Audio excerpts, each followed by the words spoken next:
mahilig kayo sa 3-in-1 coffee, mas mabuti na subukan nyo muna ang black coffee bilang kapalit nito kasi mas masustansya at mas malasa ang black coffee.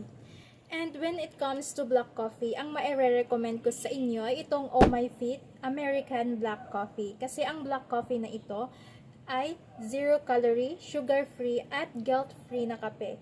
Perfect ito sa mga nagda-diet at perfect ito sa gusto ng energy boost nang hindi nagdadagdag ng timbang. Ito ang mga dahilan kung bakit mas maganda na i-consume itong black coffee kaysa sa mga 3-in-1 coffee. Ang black coffee na ito ay 0 calorie at no added sugar, kaya perfect ito sa mga nagda-diet o nag-o-observe ng calorie intake nila.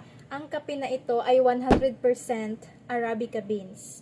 Kaya may malinaw ito na lasa, hindi mapait at hindi rin ito maasim. Meron din itong antioxidants na makakatulong sa digestion at metabolism at nagpapalakas ito ng energy at mood. At higit sa lahat, wala itong trans fat. Kaya mas healthy ito na inumin kaysa sa mga processed na kape na may artificial ingredients. So ngayon, paano ba ito gamitin? Para sa energy boost, uminom ng 1 tasa sa umaga or bago kayo mag-workout.